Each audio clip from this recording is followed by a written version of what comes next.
Captain Peter Marino and Detective Vic Ferrari. Thanks for both of you for being on the show today.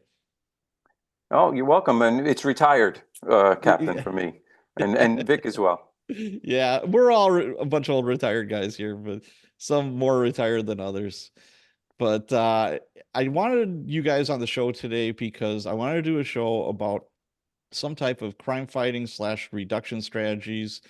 Now, I'm going to have Peter and Vic introduce themselves. They both have some unique point of views when it comes to this from their experience in a big city.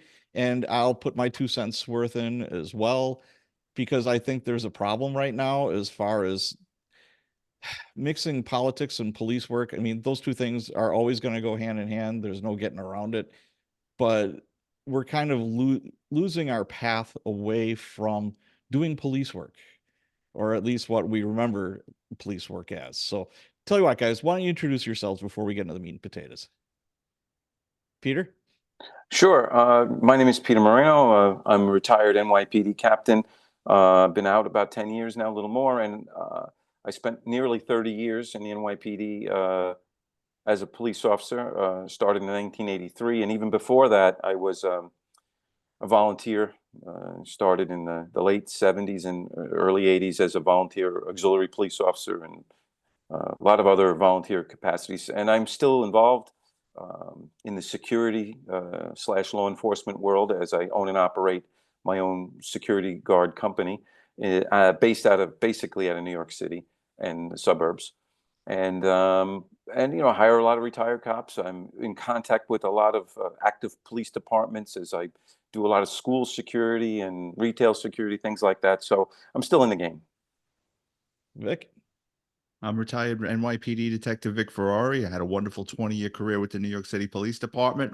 Spent the majority of it in organized crime, specifically auto theft. After retiring in 2007, I got into writing a series of books. And I have my own NYPD Through the Looking Glass podcast, and happy to be here today.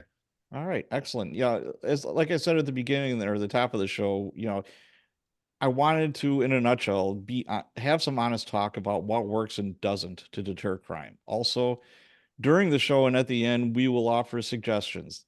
I did not want this to be a bitch session, so it's not going to be. So, Captain Marino, you had something you wanted to start with. Why don't you lead us off? Oh, thank you. Again, I am happy to be here too, and uh, I share your concern. It's something I think about often, and I think that I can offer some historical perspective, specifically from New York City, because when John and I worked together years ago, crime was bad in the '90s. Let's say the early '90s. Giuliani came in.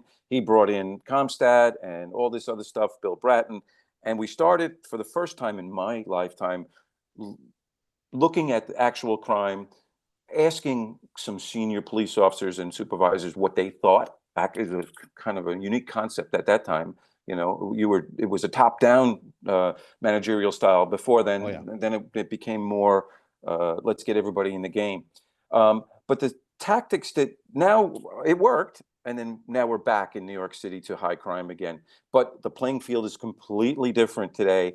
From a managerial perspective, I retired as a commanding officer, so I understand that what I used to do then wouldn't work today, but there are some new ways that we can fight crime and utilize resources effectively to do so. But you have to understand that today a police officer has so much more to worry about than they used to. Every cop that gets hired since the beginning of time knew that they could be shot and killed. Let's say they could die in the line of duty, and God forbid that happened. They also knew that they would likely die with honor.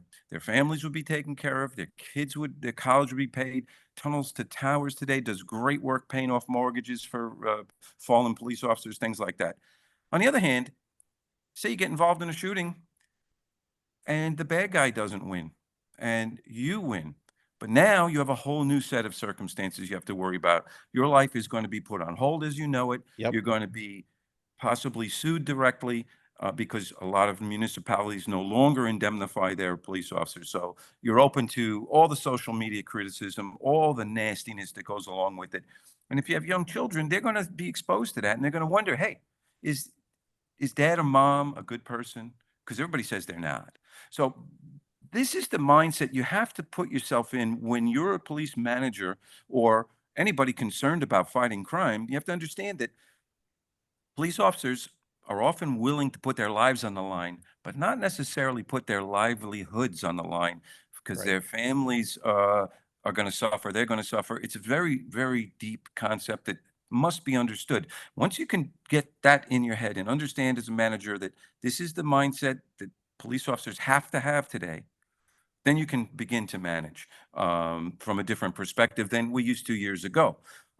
So I would just say, if there was one thing I would wish for that if I had a magic wand, I would wish for some sort of federal indemnification program that would forget about the local municipality that has their own concerns about whether or not they want to back a cop. Some maybe a private organization, Tunnels to Towers, or somebody take on the task where cops could be, if they, as long as they abided by the law and the rules, that their lawsuits would be covered.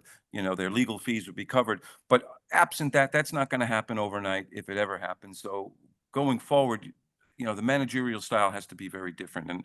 And I have some examples of things that do work and some Sure. things Go that ahead. don't work.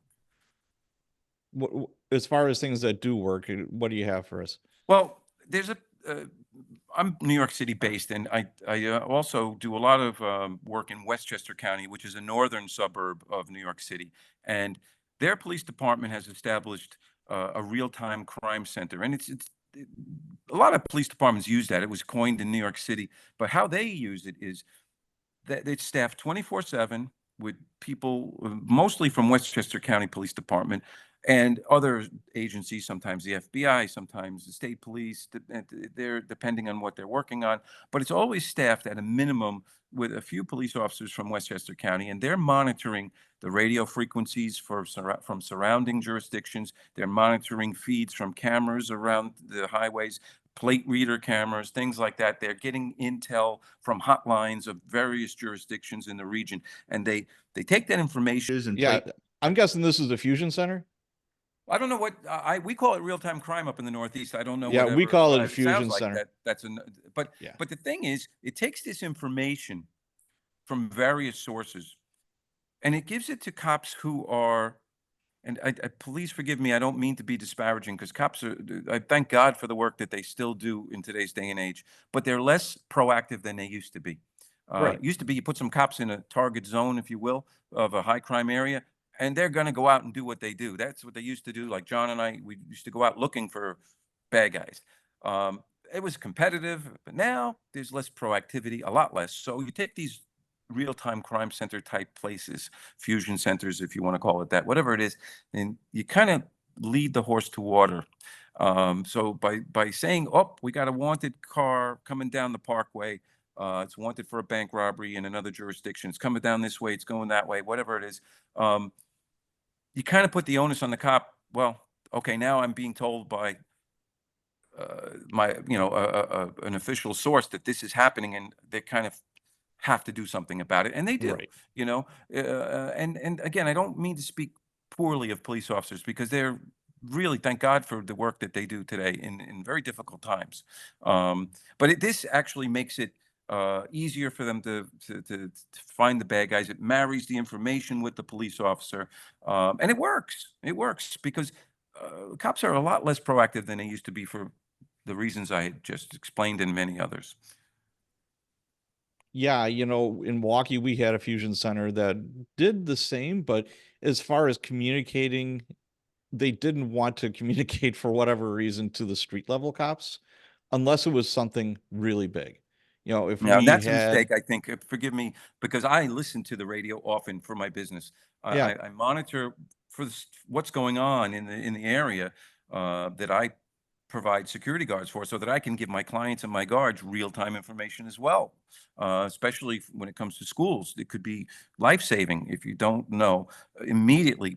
The boots on the ground need to know as it's happening, right. For and it something works. It like, really works. I should reiterate that if it was something huge, like say we had a bank robbery or a pharmacy robbery, Yeah. if we had a tracker going and there's like, hey, he's northbound on 27th Street, Yep. et cetera, et cetera, the fusion center would get up on the air and it's like, hey, this is what's happening right now. Right. And it's like, And okay, it's cool. it's really important in places like where I am doing a lot of work in Westchester County, where there's a patchwork of police departments. There's 44, I think, different police departments, at least in Westchester County, and many of them are on their own frequency. So it's important to have this fusion, as you say. But See, there are lots of other things that go into protecting society. But that's, I think, something that has changed since John and I were doing it. That's taking advantage of the technology, taking advantage of the cameras that are everywhere now, like they did in London. They started it in oh London. yeah, absolutely. The CCTV they have over in England is Yep. amazing. Yep. Exactly. But for us, I retired in 20, and we would have these, Alpers, the license plate reader squads. And it was a little bit clunky. You almost needed two people in the car to operate and drive at Mm, the same time. And they didn't want to do stationary, all because of politics. They didn't want to do mm. stationary cameras. They didn't want to. And then, it's like, well, we don't want you randomly running plates.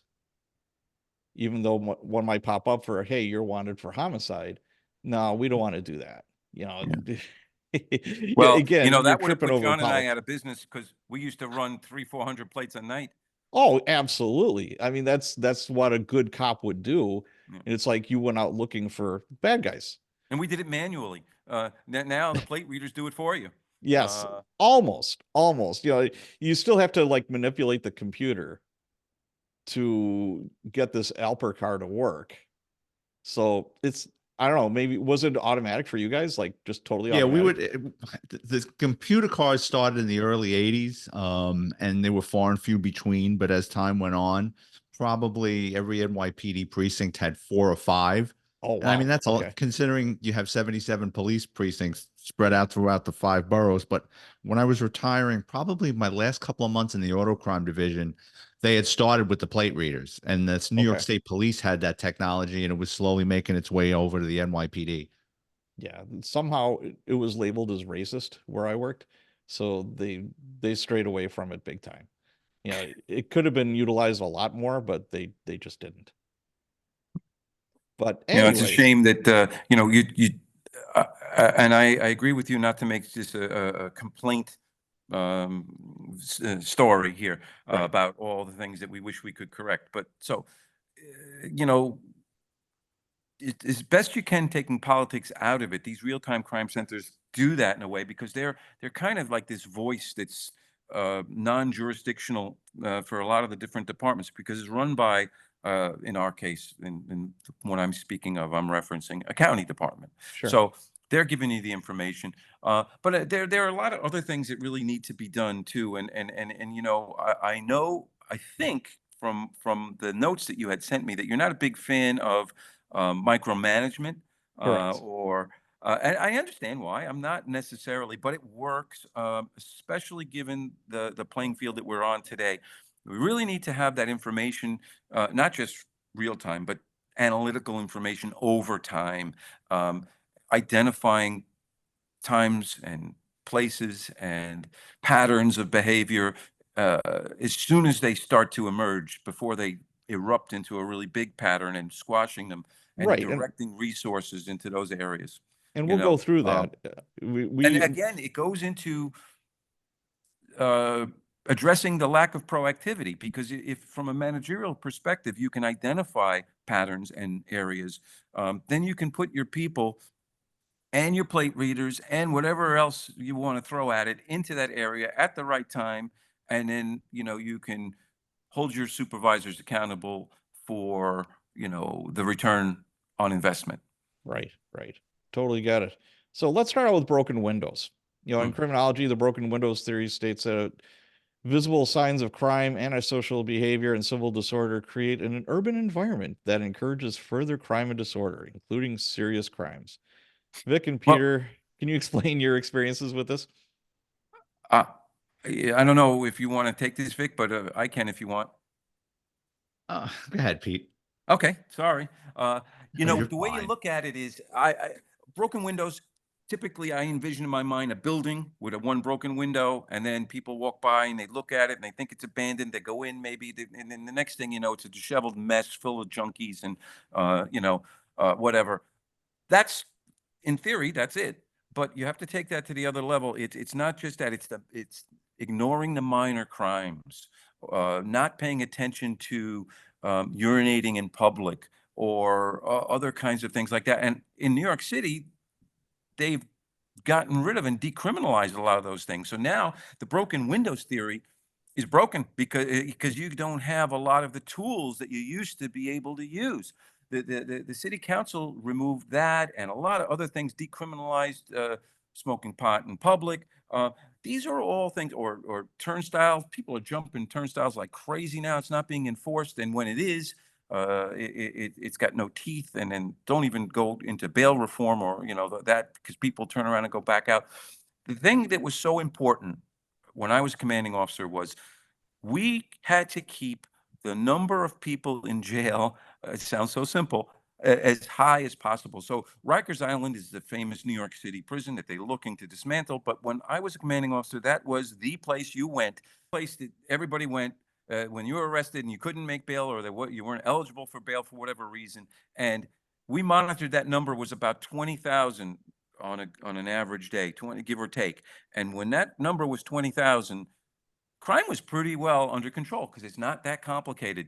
You put bad guys in jail, you try to keep them there as long as possible. In today's world, even back then, it was hard to get any kind of criminal conviction for any length of time, any jail time. So we put people in jail 2-3 days at a time. And it worked. Didn't matter what the name of the person in jail was, as long as the number was high in New York City.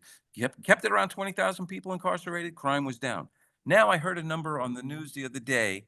We're down to around 4,000 or 5,000 people a day in Rikers. Wow. From Where are the 20,000. rest of those people? Wow. They're out pushing people under trains. They're stabbing people. They're committing crime. It's simple. Bail reform does not work. It is really hurting the people of New York City in this case, and I'm sure other jurisdictions have similar problems.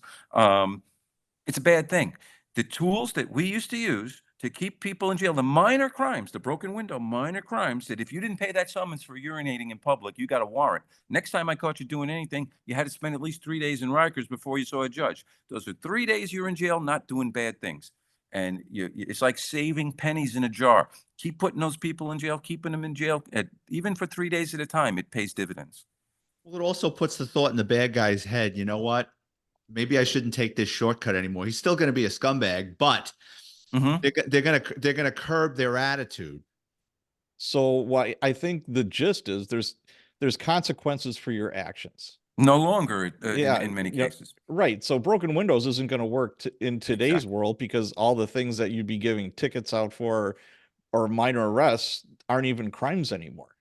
Many of them are not, and even Yeah. when you're arrested for them, we're not allowed to take bail. The cops aren't allowed to take bail, even Right. for some pretty bad stuff now. Wow. So looking back, because you both went through broken windows, right? Mm-hmm. Yeah. Yeah. So looking back, I mean, what are your thoughts? Did you think it was a great idea, compared to what you thought of back then, or what do you think? I did. I mean, when Giuliani and, like you said, William Bratton became the police commissioner, they let us do our job.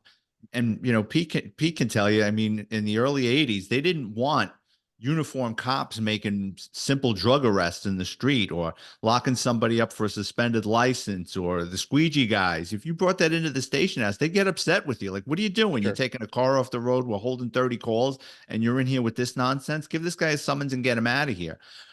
When those guys came in and they said, no, we want you to go after the quality of life things, and the big things will follow, and it did. It's You're funny. absolutely right. It did. This was the way.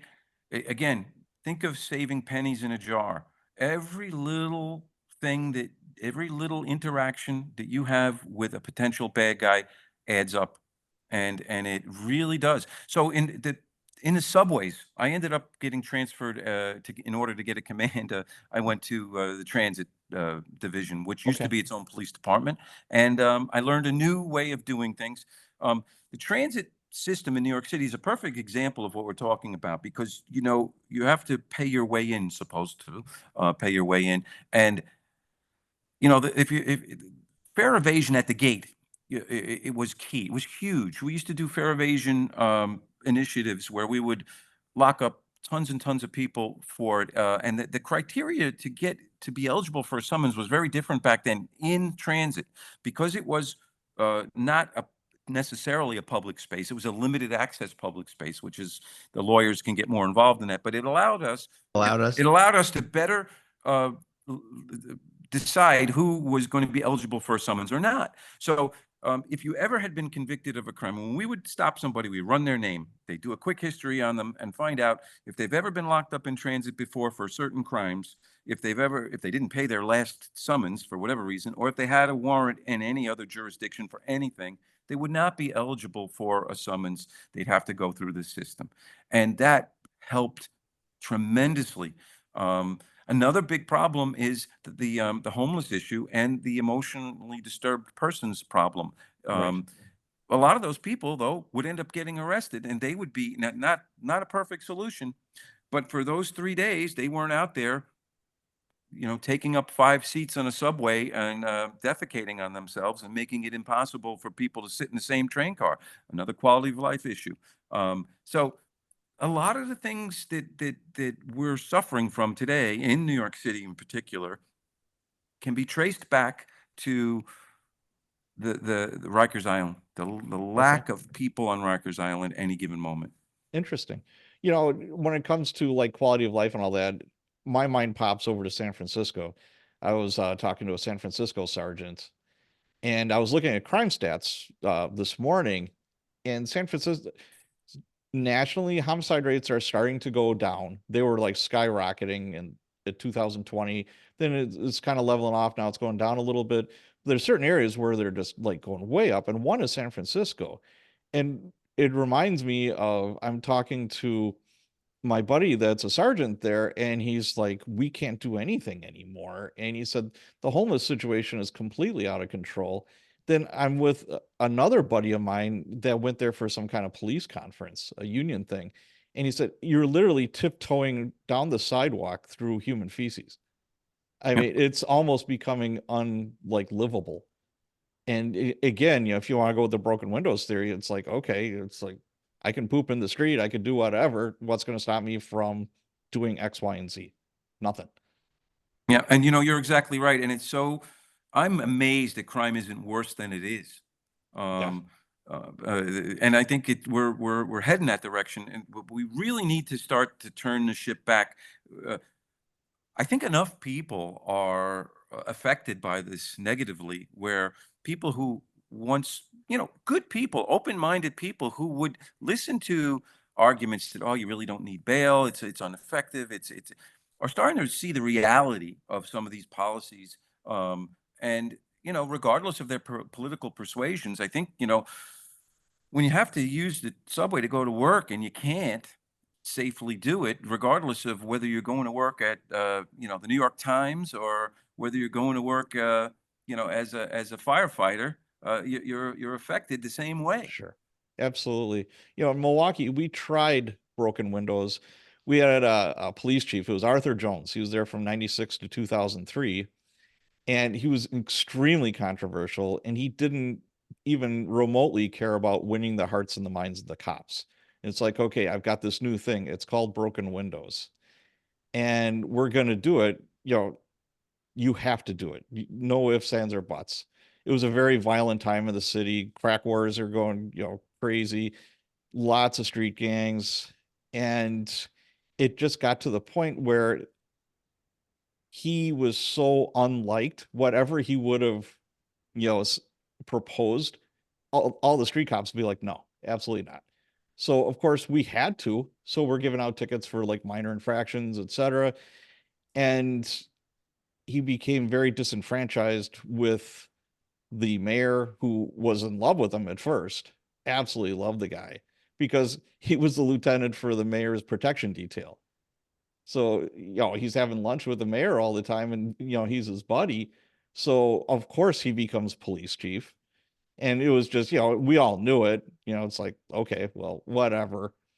But I mean, I'll give you a real quick story. He would pick and choose out of the broken windows theory. For a while, we're going to solve the homicide rates. The homicide rates, we had like 250 homicides, something like that in 1 year, which was really high for us for a city of 600,000. And he's like, we're going to solve the homicide problem by giving out curfew tickets and parental responsibility tickets. So if you don't report your child missing, you're going to get a ticket too. So you were ordered to do it. It's like, okay. So I'm at a homicide, 16-year-old kid is shot in the chest.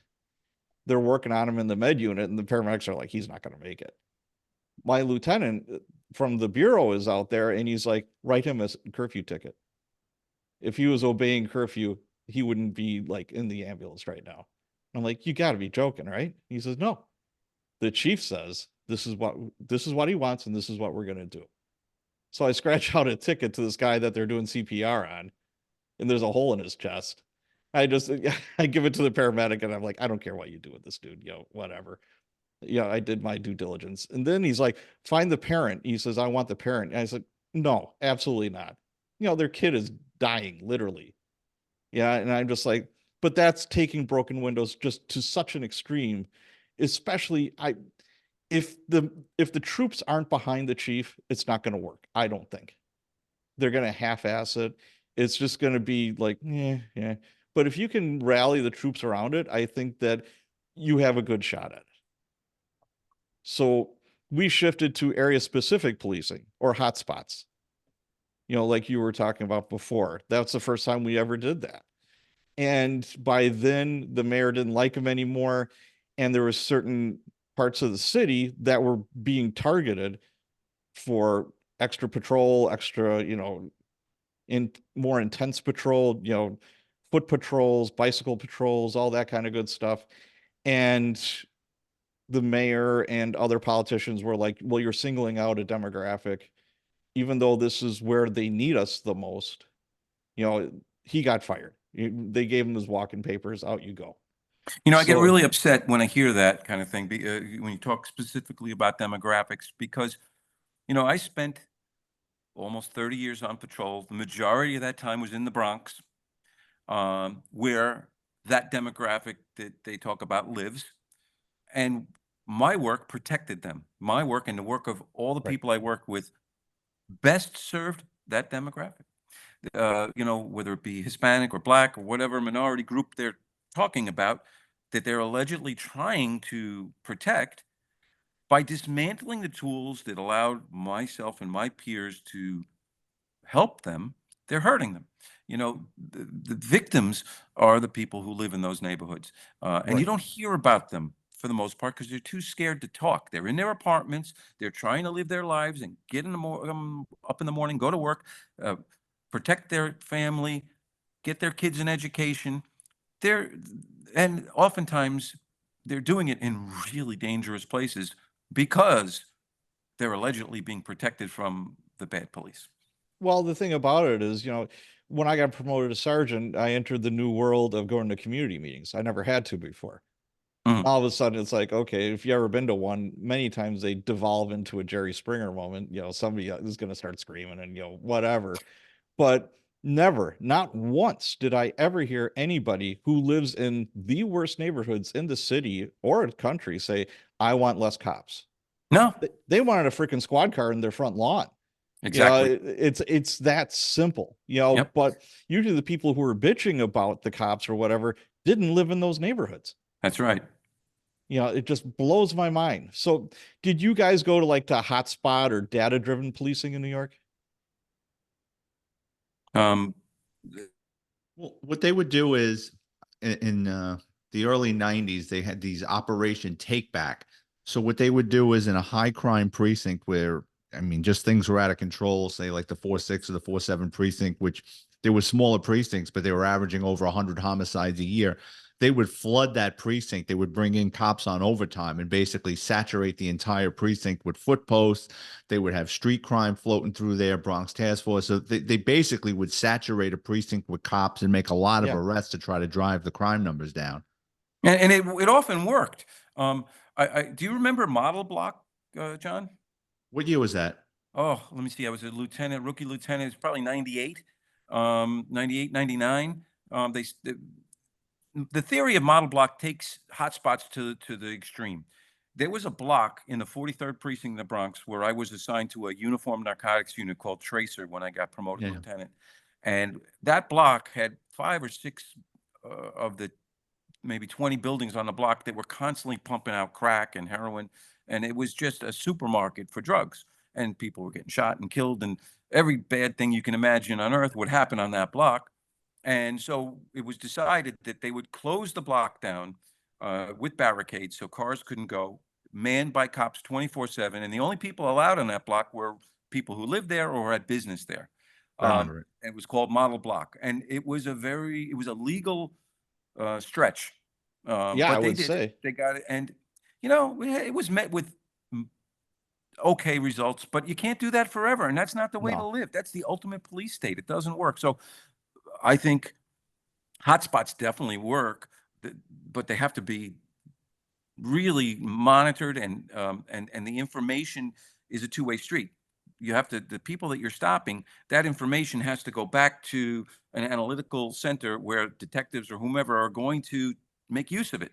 You know, because the key is not just to lock up, although you do want to lock up as many bad guys as possible. It's very simple. Police lock up bad guys, keep them out of the harm's way. But you need to analyze who's where when. And that's another civil Right. rights issue or civil liberties issue.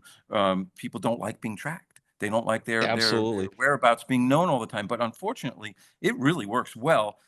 John can speak to the detective work more than I can. He being an investigator, where I was more of the manager. Detectives take that information from the work that's done in a hotspot, and they can go back and say, wow, do you know Johnny Jones? We stopped him over here for this. We stopped him over there for that. And guess what? Maybe he's the guy that's doing this pattern, or maybe he's involved in something else. You know, the stop, question, and frisks that are no longer being done. You do stop, question, and frisk in a hotspot, and let me tell you, that yields all kinds of valuable data that can be Yes. exploited for good. The problem with stop, question, and frisk though was the job, because they would have they got a little out of control with it, because what would happen is you would have a bunch of homicides, and that goes into Comstat, or a bunch of robberies, and they would flood it, and then they would like, we want you to write 250s. Well, that's not how it works. You got to see somebody doing something out of the ordinary, What's a time of 250? day, furtive movement. You just can't go around stopping people Right. and dropping 250s on them. A What's a 250 250? is the form number for the stop, question, and frisk form that we would Okay, fill we out call when them we stop FIs, somebody. field interviews. Yeah, Yeah, right. So they got addicted. The job got addicted to the statistics, and then they would flood a neighborhood with cops. And I get it. You got a robbery pattern there, but you can't mess with everybody in the neighborhood to solve this robbery pattern.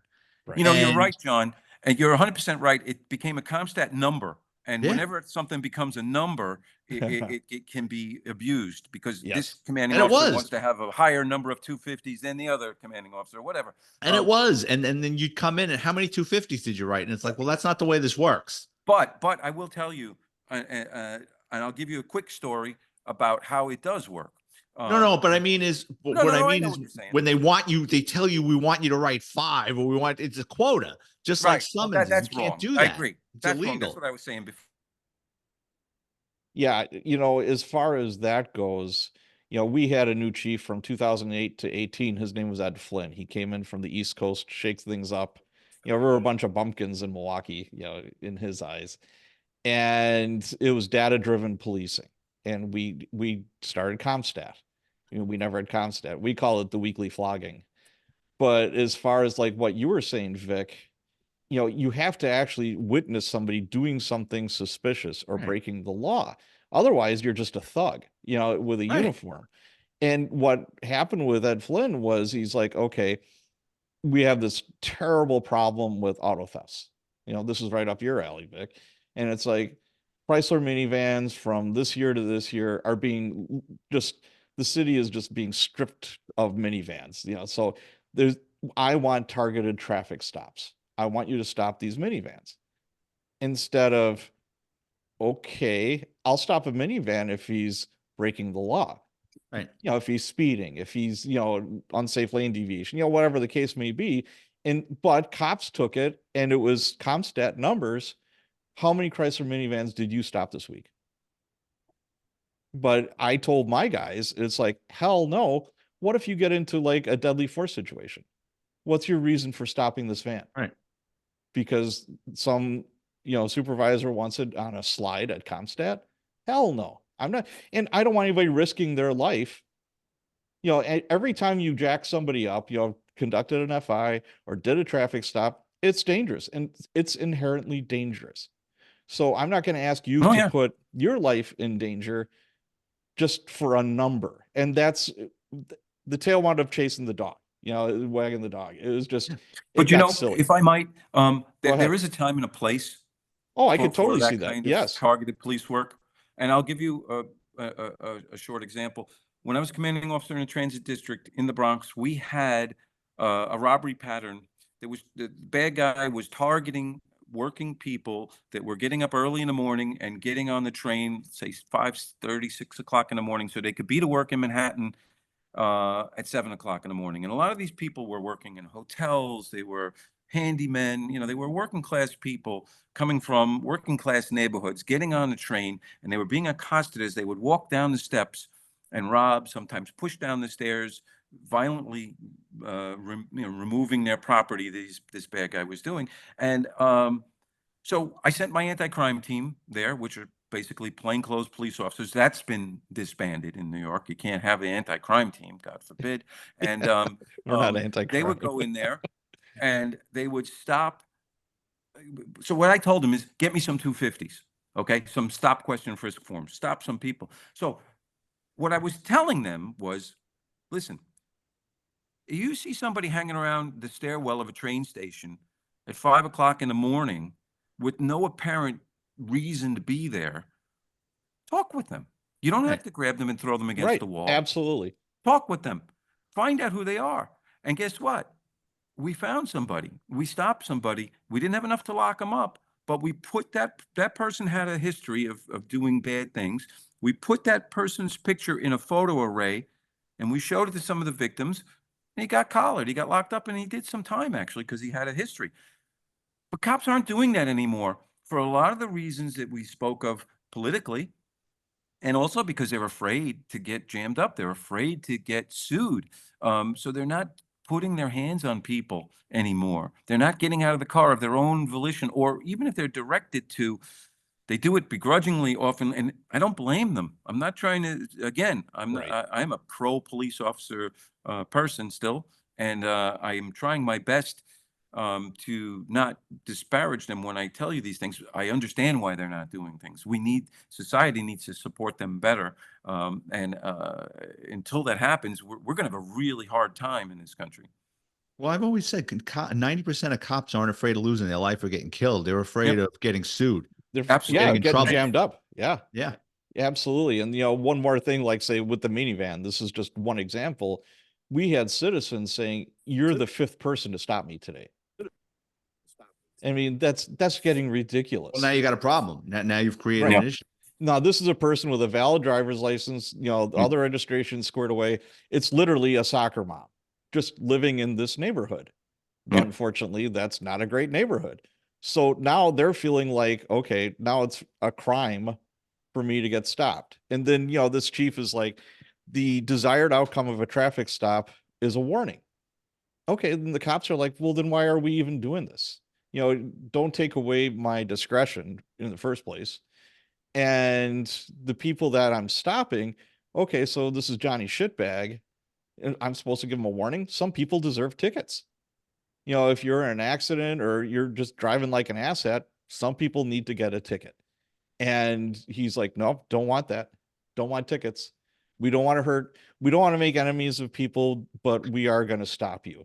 It's just, and the poor cops, their heads are spinning like, what the, we don't understand. But I'll just give a real quick example of where hotspots and all that did work in 2008. We called it a summer initiative where we used heat maps for the first time. And it's like, okay, where were all the shootings? Where were all the robberies? Where's, the last 24 hours? And we had 101 cops that would go, well, they had days off and all. So I had a total of 101 cops. So minimum was 51 cops. in a 10-block radius. They were on foot, they were in cars, and they did not take assignments. They didn't take calls for service. And it's like the first day we were out there, some lady was literally, she hung out the window because I had all 101 cops the first day. That didn't happen every day, obviously. But I was one of 10 sergeants, a lieutenant, and a captain. And this lady just hung her head out the window. Was like, go get those MFers. You know, she's like, the good people in these neighborhoods were so excited to see us and work these neighborhoods. But we had an open checkbook from the chief of police. This was Nanette Haggerty. And it was her answer to hot summers mean a lot of people getting killed in Milwaukee. It's just, that's what happens. You know, when the heat goes up, the crime rate goes up and people wind up getting killed. And her solution was this. And it's like, you're not going to write any reports on straight time. You're doing everything on overtime. I'd start at 7 o'clock at night. I wouldn't get home till noon or 1 o'clock the next day. Sometimes even more. You know, you can keep that up for 4 months, but it's not sustainable. You know, the budget, we blew the budget out of the water, but we did have a huge impact on crime. And the people that lived in these horrible areas actually enjoyed having a summer of not having crazy stuff go on. You're 100% right. In the worst building, on the worst block, in the worst neighborhood, you will find really good people. Yeah, absolutely. And, you know, they need the police. And you just don't see them much because they don't come out of the house. No, they won't. They're afraid. They're scared to come out of their house. Yeah. You know, the first day that we're doing it, we're jacking up guys smoking weed or drinking beer on a front porch. It's not their porch. The people living in there were so scared of them. They didn't want to say, hey, you know what, get off my porch. They didn't want to get shot. So slowly but surely, but you know, when we left, I'm sure that neighborhood went back to where it was before. So again, how sustainable is that? You know, that's tough. It's really tough. So as far as the data-driven CompStat, you know, you guys have done that. Peter, you had to present probably at CompStat, didn't you? Yeah. Yeah, like I said, we call it the weekly flogging. Yeah, yeah, it was a nightmare.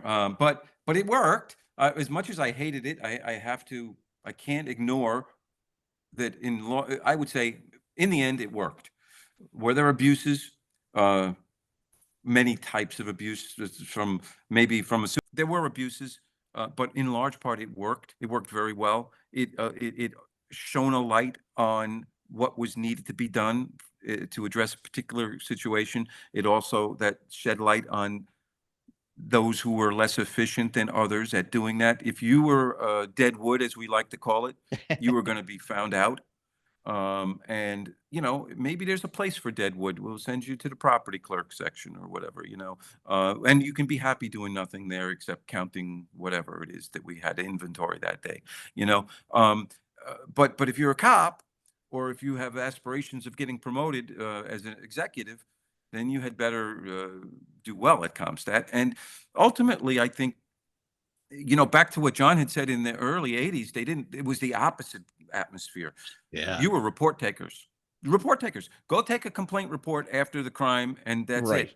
And with very few exceptions, like obviously the Big Son of Sam, they got all the detectives out to do things, and you know, that mass murder incident, you know, a serial killer type thing, a bad rape pattern. Of course, we would, you know, muster up the resources and go after that. But routine crime, take a report. Yeah, you know, and that is a good thing. But the chief that started all the CompStat, again, you know, the chief, the mayor loved him. Then the mayor fell out of love with him. They showed him the door, you know, see ya. Then the next guy that came in, he was, you know, it's like they still had CompStat, but he didn't like how dehumanizing it was to the cops. He said it's cops on dots. You know, it's like, okay, you're in this quadrant. How come you didn't arrest X amount of people compared to everybody else at your district? You know, you called in sick 3 times this rating period. Why? And it's like, well, why should the chief of police even be worrying about that? That's at the district level. You know, it's like a good sergeant or lieutenant knows what's going on with their cops. It's like, okay, is he going through a bad divorce? Is his dog sick? I mean, I've had all of these things happen. And yeah, it's going to affect a cop's performance their sick time use. Are they a sick time abuser? That's at the district level, but he wanted to make that at at Comstat, and we all felt very uncomfortable about that. And it's like, no, first off, none of your business. Second off, why are you worrying about that? You're the freaking chief of police. The sergeant should be worried about that, or the lieutenant. I think what the theory behind that is that they want to hold the commanding officers accountable to make sure they're doing their jobs. You're correct to say that's at the district level or the precinct level, the Right. command level. However, the job of the chief and the borough commander and such in my job was to make sure that those commanding officers know what's going on in under their watch. And so you make a point. Why should the chief of police be worried about Officer X who's going sick too often or whatever? I think that the bigger picture then becomes, is that commanding officer effectively utilizing his or her resources to the best way, the most efficient way possible to fight crime? And every little thing comes into play with that.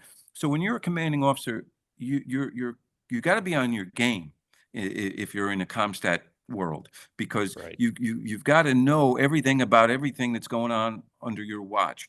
And I think that it can be taken to extremes, but overall, it's a good thing to know that you're being watched and that you better be on your game. Because maybe there's a sergeant that's really not doing the right thing and not keeping track of his or her people or using their resources most effectively. And as a commanding officer, if you don't find it out, the chief in charge of Comstat has a whole bunch of resources that are going to be able to find it out analytically, and they're going to hold you to task. Why didn't you know? Yeah. I have no problem with accountability, for the cops and for the bosses.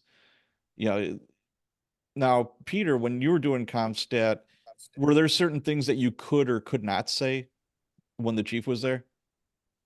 Well, yeah. See, we've had sergeants or lieutenants that were new to it make those mistakes, and they're like, you can't say that. You can't say that we don't have enough cops.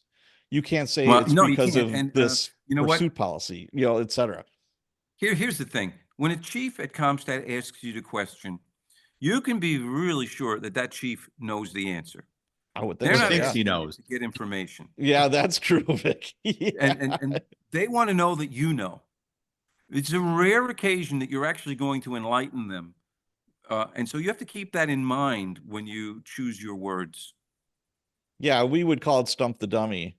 Yeah, especially like assistant chiefs or inspectors that wanted to, they're all kind of clawing their way to the top. And the way to do that is step on, Captain Marino's head and try to make him look bad.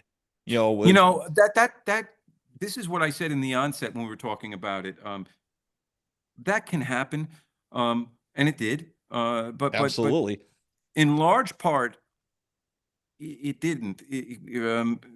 I'm going to defend Comstat, even though I didn't enjoy it. I know it worked, and human nature being as what it is, you're right. Those kinds of things will happen, but they were not as often as you might think, and more often than not, it. The people of the city of New York were helped by Comstat because I knew that if I didn't study exactly what was going on in my command, if I didn't stay up at night thinking of a better way to build a mousetrap, that I was going to be exposed for my lack of ability. And uh, it really makes you think. It makes you imagine things that how you can do things better. And Yeah, but yeah, if your motivation is to get promoted, okay, that's great.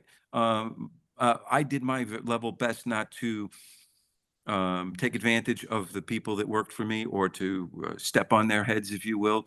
I never thought that I was climbing over them to get anywhere. I felt that I was supported by them for the greater good. And of course, there are not everybody's on the same page, but I like to think that when I was doing it, most of them were, and we worked together with few exceptions for a common good. yeah, but Comstat was great as far as it really pulled New York City out of the nosedive that it was in. Like you Yeah. said, Pete, weeding out the dead wood. But what happened with it was these guys got addicted to it and it Hmm. became a form of chemotherapy. So if something, Yeah. if a person or an animal is sick, you give it chemotherapy. And then when their levels start going back, you back off on the chemotherapy or sometimes even stop. And they didn't. And the NYPD never knows when to take its foot off the gas of something. And like you said, it would be, well, how many summons did you write in this neighborhood? And now the neighborhood has really calmed down.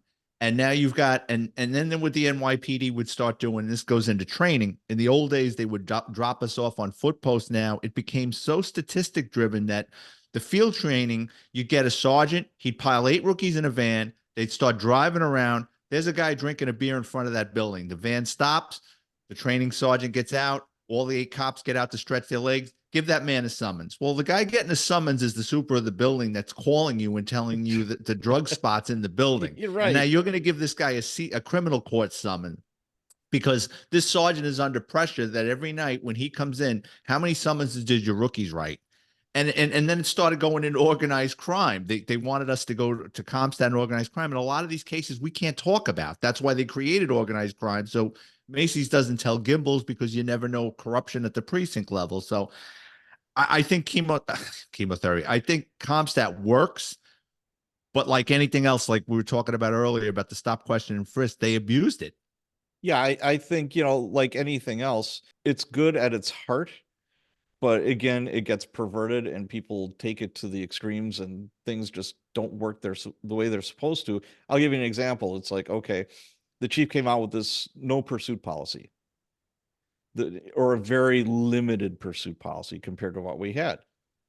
And fatal car accidents went up 400% because, okay, I don't have to stop for that stop sign. I can speed as much as I want. Red light, that means nothing in this neighborhood. So people are literally getting killed. And we weren't allowed to say that at Comstat. You could never bring that up. It's like, how come auto thefts are going through the ceiling? Well, because we can't chase the people stealing the cars anymore. But you couldn't say that. So that's just one example of how Comstat just didn't work because the chief only wanted to hear what he wanted to hear. He didn't want to hear like the bad stuff. He didn't want to hear it, even if it was true, he didn't want to hear it. Let's go towards community-oriented policing, which the definition is community-oriented policing is a strategy that promotes collaborative partnerships, positive community engagement, and problem-solving techniques to proactively address the immediate conditions that give rise to public safety issues such as crime, social disorder, and fear of crime. Almost every chief has an element or a base in their tenure of this concept. In New York, what was your experience with that, Vic? I think community policing in theory is great. I've seen it in reality. It sucked. There was a big push for it in the early 90s. Right. And I saw it firsthand. So they implemented it in every NYPD precinct. They created it, what's called CPOP, Community Policing on Patrol. And they had something they dedicated to like 30 people in it. And all the dead wood went in there. Sure. And you could never find these people. And they were supposed to strike up, friendships with the community. But this is what happens. The NYPD doesn't want police corruption, but you're putting people, you want them really close with the community. So say you've got a foot post in a business district. They don't want you getting a free cup of coffee, right? They don't want you getting favors from anybody in the neighborhood, right? So you've got this foot post, and now the store that you're going in and you're talking to this manager, this business and stuff, you still have to write your parking tickets. So now it becomes a catch-22. You can't give out summonses because you're on this small little block. Everybody in the neighborhood hates you because you're chasing away the business. In my opinion, it just didn't work. It was like a Seinfeld thing, an episode about nothing. I think community-oriented policing has been around since the beginning of policing. A good cop knows what's going on in their beat. If you're a street cop and you have a certain section, some areas call them beats or areas or whatever you want to call them. It's like, who the shitheads are, that shithead house, the good people, you know everybody there. And the problem was the volume of crime compared to the volume of cops never really meshed. You know, it's like we're talking before, it's like, you know, you're spending your night taking reports. You know, say you're on you guys would call it a radio car, we'd call it, you know, just a regular squad, and you're taking 911 calls for service for 8 to 10 hours. You don't have time to, there isn't a whole lot of time to step out and start talking to, you know, that guy who owns the newspaper stand or the donut shop or the whatever. You know, you're chasing calls all night long, and it's, you know, it's obviously by priority. So somebody getting shot, somebody shooting a gun somewhere, whatever is priority one, everybody goes to that. Okay, now there's somebody shot. Now everybody's tied up. You don't have time to go make friends with the neighborhood when you're doing all that. So there's got to be a happy medium. You know, again, that was working at night for the most part. But the one thing that really bothered me was when you would have police departments like yours. It's like, okay, now we're going to be community oriented policing. It sounds great in theory, but there's never anything in these mission statements or their like full like description of how we're going to stop this crime about arresting people and throwing them in jail. Nothing Hmm. about that ever. I think the way to do the community policing is to have it just limited. As you say, good cops know how to be community police officers. Absolutely. It's why they joined. Yep. But I think that the other thing the people in the community do want to be schmoozed a little bit sometimes, some more than others. Maybe, Sure. you know, the houses of worship want a representative to come sit at a meeting or whomever it might be. So having a dedicated detective or two in a command of, say, 200 cops or 300 cops, that's all they do. They go to meetings, because being able to go to the faith-based and establishments and have a contact is invaluable. If you have a problem where you're trying to quell potential unrest, having a person who can have a contact in the Mhm. community or several and can go there and say, hey, listen, let's take it easy, see if you can talk to people, calm it down before it gets out of control. I'm telling you, I'm bringing back your message to the commanding officer. We're going to work on it. We're going to find out what happened. And having those lines of communication not only help prevent problems, but also gets information to lock up bad guys. So you need that community connection. But I agree with John, having entire squads of police officers doing it doesn't work. Yeah, I think it's just common sense. So let's go to solutions here. Let's wrap this up. You know, because again, I didn't want this to be a bitch fest, and I don't think it was. I think we Mm-mm. brought up some really good points here, and I thank you guys for that. But I think it's, you know, a 2 or 3 prong way of doing things. You have to have patrol patrol in high crime areas. Let police do police work, not police gone wild. You have to follow the Constitution. You have to follow department rules and regs. And it has to be that way. And again, keep politicians out of police work if at all possible.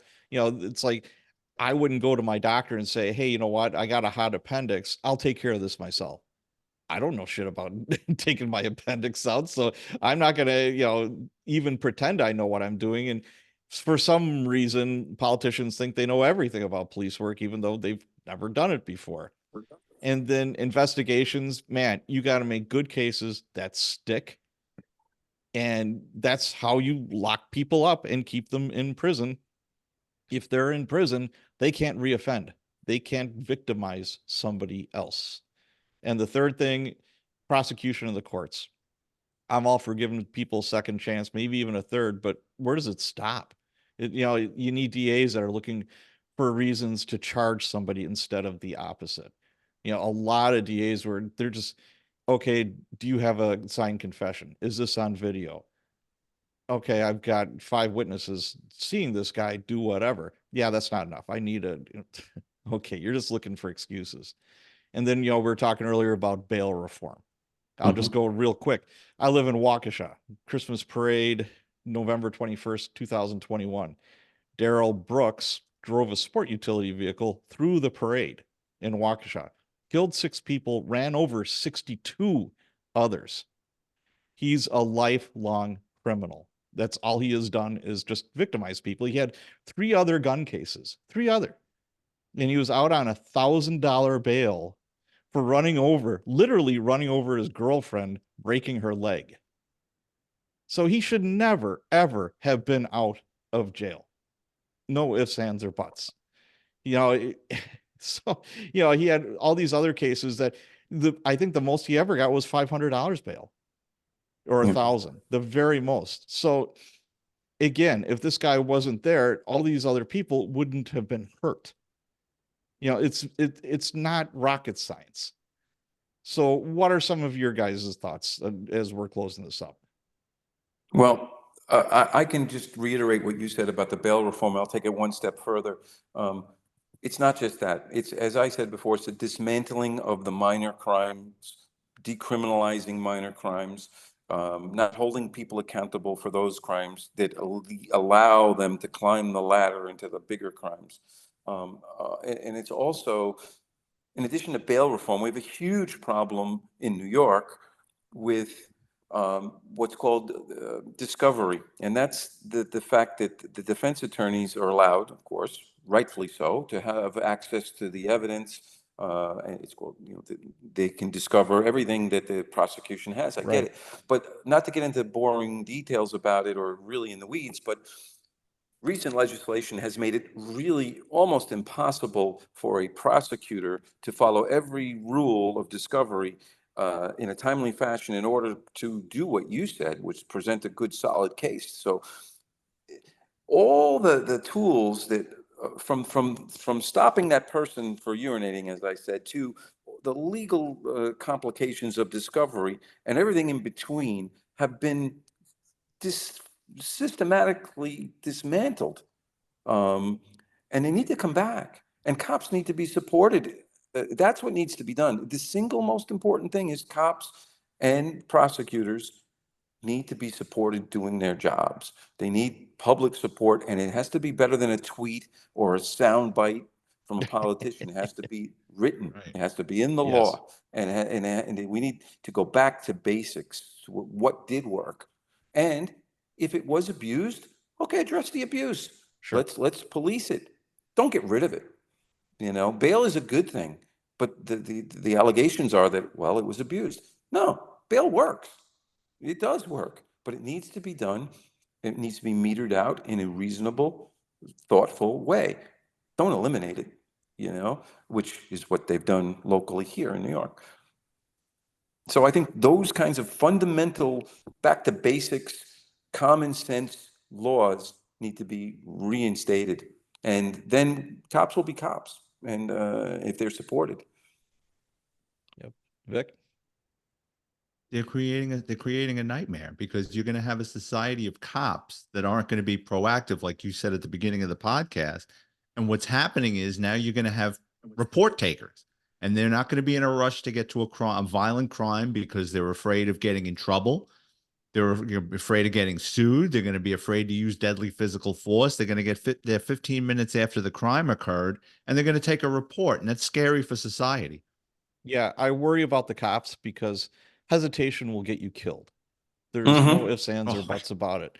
If you're hesitating, you don't want to touch somebody. We've all worked with those cops that were literally afraid to touch someone. Yeah. This is, 25, 30 years ago. Police work wasn't for them. They shouldn't have been cops. If you can't touch somebody, you're not going to be able to do your job. So we have to back the cops. And I'm not saying, again, it's cops gone wild. We have to follow the Constitution. There are rules, and we have to abide by them. We have to be that. But like you were saying, Vic, cops for the most part aren't scared of getting hurt on the job. They're scared of getting jammed up by their own department because of the wind, whichever political wind is prevailing. I've seen it time and time again. So it used to be, if you have a good heart and you're doing the right thing, or you meant to do the right thing, hey, we got your back, because you had a half a second to make that decision. A half second, maybe a second. We got you. Now those days are quickly dissipating if they're not already gone. And if that happens, if we're not backing those cops, then then that just turns into anarchy. You know, I'm gonna try to end this on a good note, at least from my perspective. Is as I said, I'm still very much involved in police work. I monitor police frequencies as part of my business, Cage Prager Security, where we protect a lot of schools. And I am almost every single day impressed by police officers who are willing to still go out and do their jobs. Right. Some proactively, and I thank God for them, and we all should, because they're still they're still doing it. I hear it on the radio every single day. I see it in the schools every single day. They're out there doing God's work, and we should all be grateful and support them. I think that's a good way to end. All right, guys. What's next for you? Where can people find you if they're not nefariously, but websites, all that kind of stuff? Peter, you've got one, right? Yeah, it's KHBRIGER.com, KHBriger.com, security services. If you Google my name, Peter Moreno, it comes up. Okay. You know, we do our level best to protect what matters to our clients, and you know, I'm proud to be doing it. I'm proud to work with many other retired police officers who are still happy to be engaged in doing some sort of police work. All right. Vic? Yeah, sure. Go to my Amazon author page. Just type in the name Vic Ferrari like the car, where you can find all my behind the scenes NYPD books. They're $10 paperback, $2.99 ebook download, and check out my NYPD Through the Looking Glass podcast, where I bring on retired NYPD members and we tell war stories. Very good. All right. Thanks again, guys. Take care. Thanks, Next Patrick. time I'll try to have my